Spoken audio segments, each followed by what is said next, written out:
America senate Donald Trump యుద్ధ అధికారాలను check పెడుతూ పెద్ద షాక్ ఇచ్చింది. ఇరాన్తో యుద్ధానికి కాంగ్రెస్ ముందస్తు అనుమతి లేకుండా దళాలను పంపడాన్ని నిరోధించడంతో పాటు అక్కడి నుంచి బలగాలను వెంటనే ఉపసంహరించుకోవాలని ఆదేశించేలా తీర్మానాన్ని ఆమోదించింది. దీనికి అనుకూలంగా 50 ఓట్లు, వ్యతిరేకంగా 48 ఓట్లు వచ్చాయి. సొంత పార్టీకి చెందిన 4 సెనెట్ సభ్యులు ఈ తీర్మానానికి అనుకూలంగా ఓటు వేయడం అమెరికా అధ్యక్షుడిని కలవరపెట్టింది. వారికి దేశభక్తి లేదని, ప్రచారం కోసం ఆరాటపడేవారంటూ ట్రంప్ ఆగ్రహం వ్యక్తం చేశారు. అయితే ఈ తీర్మానంతో ఒరిగేదేమీ లేదంటుంది వైట్ హౌస్.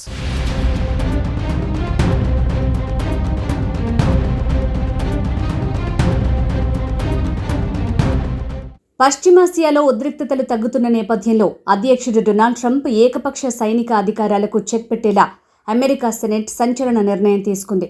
ఇరాన్తో యుద్ధానికి కాంగ్రెస్ ముందస్తు అనుమతి లేకుండా అమెరికా దళాలను పంపడాన్ని నిరోధించడంతో పాటు అక్కడి నుంచి యుఎస్ బలగాలను వెంటనే ఉపసంహరించుకోవాలని ఆదేశించేలా తీర్మానాన్ని ఆమోదించింది. విపక్ష డెమోక్రాట్లు ప్రవేశపెట్టిన ఈ తీర్మానం విషయంలో ట్రంప్ సొంత పార్టీ రిపబ్లికన్ పార్టీకి చెందిన కొందరు సీనియర్ సభ్యులు కూడా చేతులు కలపడం విశేషం. పశ్చిమాసియాలో ఇరాన్ మీద ట్రంప్ ఏకపక్షంగా యుద్ధం చేపట్టారనే ఆరోపణల నేపథ్యంలో అమెరికా కాంగ్రెస్ తీసుకున్న ఈ నిర్ణయం కలకలం రేపుతోంది. తీర్మానంపై చర్చ సందర్భంగా డెమోక్రాట్ పార్టీ సీనియర్ సభ్యుడు చెక్ షూమర్ మాట్లాడుతూ ట్రంప్ ప్రభుత్వ విధానాలు అమెరికాను ప్రమాదకరమైన యుద్ధాల వైపు నడిపిస్తున్నాయని ఆరోపించారు. Madam President, for years, Trump promised to put maximum pressure on Iran, but he ended up delivering maximum confusion, maximum chaos, maximum cost to the American people with his disastrous war. Every second this war continues, the costs to the American people go up. And this is the 10th time Democrats have forced Republicans to vote on a war powers resolution to end the war. America సెనేట్లో ఈ తీర్మానానికి అనుకూలంగా 50 ఓట్లు, వ్యతిరేకంగా 48 ఓట్లు వచ్చాయి. దీంతో అధ్యక్షుని దూకుడుకు కళ్ళెం పడింది. సెనేట్లో ట్రంప్ పార్టీ రిపబ్లికన్లకు మెజారిటీ ఉన్నా ఫలితం లేకపోయింది. ఆ పార్టీకి చెందిన 4 రిపబ్లికన్ సెనేటర్లు Rand Paul, Susan Collins, Lisa Murkowski, Bill Cassidy అధ్యక్షుడికి వ్యతిరేకంగా ఓట్లు వేశారు. మరోవైపు డెమోక్రటిక్ పార్టీకి చెందిన senior senator John Fetterman party నిర్ణయాన్ని వ్యతిరేకిస్తూ ట్రంప్కు అనుకూలంగా ఓటు వేయటం విశేషం. గతంలో ఇలాంటి యుద్ధ అధికారాల పరిమితి తీర్మానాలను తీవ్రంగా వ్యతిరేకించిన రిపబ్లికన్ పక్ష నేత మిచ్ మెక్కానెల్, డేవ్ మెక్ కార్మికులు ఓటింగ్కు హాజరు కాకపోవటం డెమోక్రాట్లకు కలిసొచ్చింది. సెనేట్లో ప్రవేశపెట్టడానికి ముందే ఈ తీర్మానం అమెరికా దిగువ సభ అయిన హౌస్ ఆఫ్ రిప్రజెంటేటివ్స్లో 215, 208 ఓట్ల తేడాతో ఆమోదం పొందింది.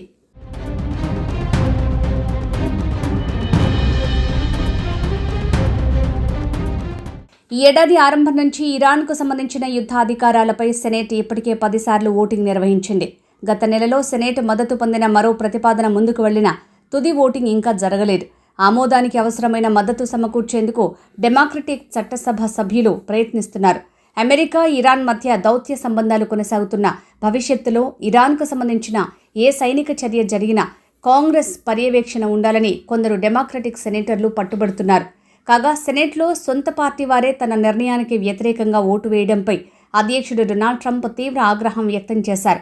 తన social media platform truth social వేదికగా స్పందిస్తూ ఈ తీర్మానానికి మద్దతు ఇచ్చిన వారిని తీవ్ర పదజాలంతో దూషించారు. వారిని ప్రచారం కోసం ఆరాటపడేవారుగా అభివర్ణించారు. ఇలాంటి చర్యలు దేశభక్తి లేనివి అంటూ ఆగ్రహం వ్యక్తం చేశారు.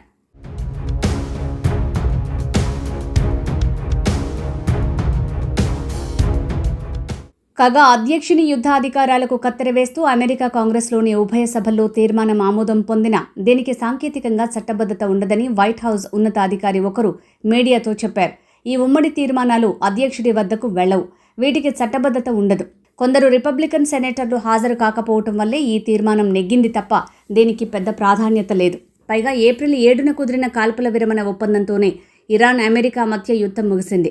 ప్రస్తుతం అక్కడ అమెరికా సైన్యం ఎలాంటి ప్రత్యక్ష యుద్ధంలోనూ లేదు. అందువల్ల అక్కడి నుంచి బలగాలను ఉపసంహరించుకోవాలనటం అర్థరహితమని తెలిపారు. అయితే ఈ ప్రకటనను డెమోక్రాట్లు తప్పుబట్టారు.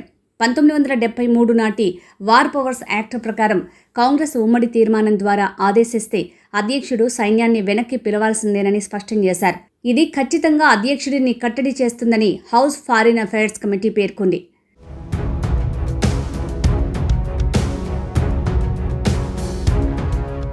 మరోవైపు ఇరాన్తో అమెరికా చేస్తున్న యుద్ధానికి సంబంధించిన ఖర్చులను భరించడానికి తమకు సుమారు $80 బిలియన్ అవసరమని కాంగ్రెస్కు అమెరికా రక్షణ శాఖ కార్యాలయం పెంటగాన్ తెలిపింది. రక్షణ కార్యదర్శి పీట్ హెగ్సెత్ క్యాపిటల్ హిల్లోని చట్టసభ సభ్యులతో సంప్రదింపులు జరిపారు.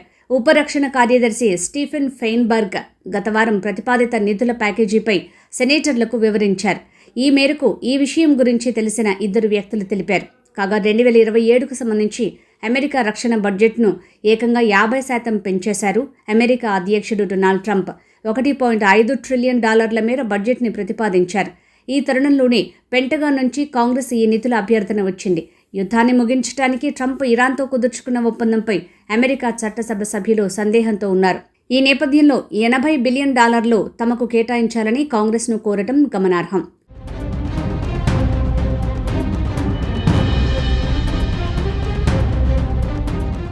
ఇదిలా ఉంటే అమెరికా ఇరాన్ మధ్య జరుగుతున్న కీలకమైన శాంతి చర్చల్లో పాకిస్తాన్, ఖతార్ దేశాలు మధ్యవర్తులుగా వ్యవహరించడంపై రిపబ్లికన్ సెనేటర్లు రిక్ స్కాట్, టిమ్ షీహీ మండిపడ్డారు.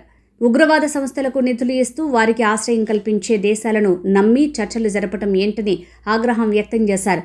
అమెరికాపై దాడి చేసిన అల్-ఖైదా అధినేత ఒసామా బిన్ లాడెన్కు పాకిస్తాన్ దశాబ్దం పాటు ఆశ్రయం కల్పించిందని గుర్తు చేశారు. ఈ దేశాలు శాంతి స్థాపన కంటే ఇరాన్ సాగిస్తున్న ఉగ్రవాద చర్యల్ని ప్రోత్సహించడానికే ఎక్కువ ఆసక్తి చూపిస్తున్నాయని ధ్వజమెత్తారు. అమెరికాకు అసలు సిసలైన మిత్రులెవరో తెలుసుకోవాల్సిన సమయం ఆసన్నమైందని సెనేటర్ రిక్ స్కాట్ వ్యాఖ్యానించారు. ఇరాన్తో ఎలాంటి ఒప్పందం చేసుకున్నప్పటికీ ఆ దేశం అణ్వాయుధం తయారు చేయకుండా అడ్డుకునే అవకాశాలు ఏమాత్రం లేవని కుండబద్దలు కొట్టారాయన.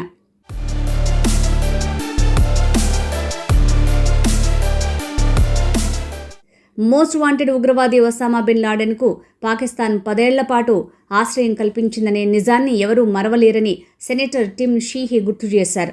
పాక్ నిఘా సంస్థ ISI ద్వారా అమెరికాకు వ్యతిరేకంగా పనిచేసే తిరుగుబాటుదారులకు నిధులు అందించారని, ఇరాన్ నాయకత్వానికి మద్దతుగా నిలిచారని ఆరోపించారు. అలాంటి దేశాలు ఈ చర్చల్లో నిష్పక్షపాతంగా మధ్యవర్తిత్వం వహిస్తాయని అనుకోవటం ముమ్మాటికి తప్పేనని ఆయన తేల్చి చెప్పారు. అమెరికా తన సంప్రదాయ మిత్రదేశాలైన UAE, ఇజ్రాయెల్, సౌదీ అరేబియాలను కూడా చర్చల్లో భాగస్వామ్యం చేయాలన్నారు. ఇటీవల స్విట్జర్లాండ్లో ఇరాన్తో జరుగుతున్న చర్చల సందర్భంగా అమెరికా ఉపాధ్యక్షుడు JD వాన్స్ పాకిస్తాన్ అంటే ఇష్టమని పేర్కొన్నారు. అంతేగాక పాక్ ఆర్మీ చీఫ్ ఆసిమ్ మునీర్ తనకు అత్యంత ఇష్టమైన వ్యక్తుల్లో ఒకరని వ్యాఖ్యానించారు. ఈ నేపథ్యంలో సొంత రిపబ్లికన్ పార్టీ నాయకులే ట్రంప్ ప్రభుత్వ విధానాల్ని తప్పుబట్టారు.